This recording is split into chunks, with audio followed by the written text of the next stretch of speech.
Part 1: The Myth of Perfect Science. In modern academia, there is an unspoken rule, an absolute political correctness: you must never publish a wrong paper. If your paper is found to have an error, it's treated as a permanent stain on your career. Your academic integrity is shattered. To keep these errors out, the scientific community hired a strict, merciless goalkeeper. Its name? Peer review. The goal sounds noble: prevent journals from publishing bad science. But reality is a bit different. Does peer review actually stop wrong papers from being published?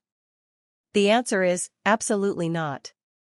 Not only does it fail, but this paranoid mindset, treating errors like terrifying monsters, is actively destroying the self-correcting immune system of science. Today, we are going to explore a controversial, paradigm-shifting idea: publishing a wrong paper will not cause the sky to fall.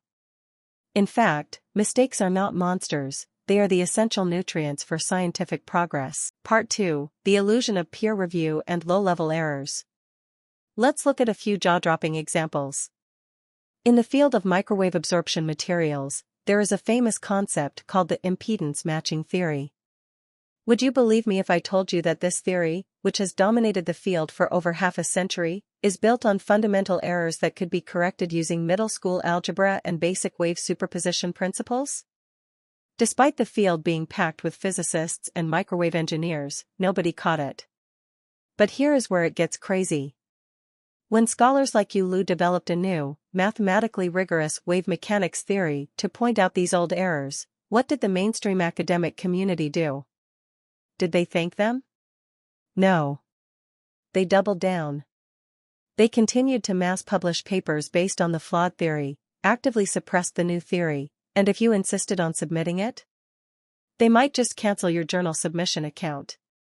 And this isn't an isolated incident. In top-tier SCI journals, a textbook-level mistake was once published as an innovation at least 91 times. In computational physics, top journals have explicitly pointed out 6 major textbook mistakes, yet these errors continue to be circulated and cited. Part 3: Silenced Error Detectors and Bad Science. Why is the scientific community so numb to its own mistakes? Because under the current system, pointing out errors is a high-risk career move. Years ago, scholars mathematically proved that the famous Le Chatelier's principle is actually flawed in certain gaseous systems.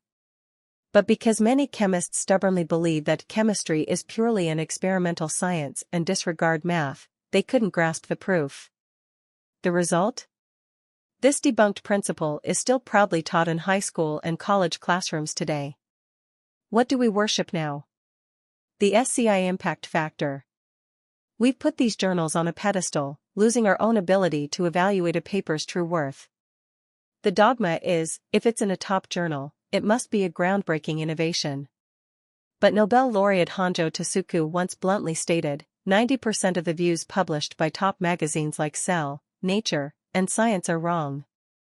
Yet, when you try to correct these errors, reviewers arrogantly dismiss you with replies like, "Your language is too exaggerated.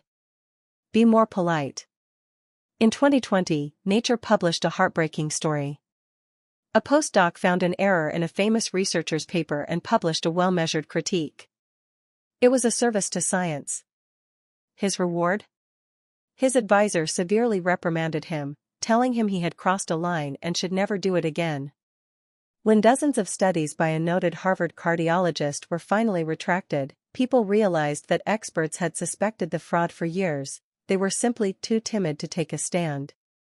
The atmosphere in science has become, you cannot correct errors, especially not those published in top SCI journals. Part 4: Clear water has no fish, the necessity of errors. There is an old Chinese proverb, water that is too clear contains no fish. Modern science is suffering from an obsessive-compulsive disorder for experimental data. Journals demand massive amounts of data to justify publication. But here's the truth: truly disruptive, paradigm-shifting scientific breakthroughs are rare, low-probability events. Just like the origin of life itself. These leaps require the free market of academic freedom, not the central planning of peer review. High-probability conclusions built on mountains of routine data often lack theoretical depth and are frequently false positives anyway. To avoid publishing errors, many journals use a brutal tactic: desk rejection. When they see a minority, anti-mainstream view, they don't even send it out for review. Their logic is simple: minority views are statistically likely to be wrong, so rejecting them is a safe bet. But this completely violates the spirit of science. In business, high risk equals high reward. In the history of science, every major leap, from heliocentrism to relativity to quantum mechanics, was initially viewed as a wrong, minority opinion. Part 5: The True Role of Journals and Conclusion. Look at the official policy of journals like AIP Advances. We do not accept submissions that contain extraordinary claims that contradict well-established physical law. If science only allows the publication of things that agree with established laws, then why are we even doing research? What exactly is a journal? An academic journal is supposed to be a platform for the collision of ideas. It is not a Supreme Court, and it is not a truth certification agency. If an idea is highly controversial and hard to judge, it has immense value in being published, even if it ultimately turns out to be wrong. Because errors provoke debate.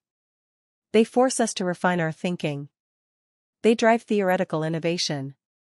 The greatest crisis in modern academia is not that we are publishing wrong papers. The real crisis is that we no longer allow people to correct them, and we are losing our capacity for theoretical innovation. Errors are not monsters.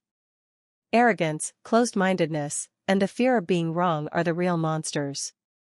Only by treating mistakes as the essential nutrients for progress, and valuing theoretical formulation over mindless data collection, can the tree of science thrive again.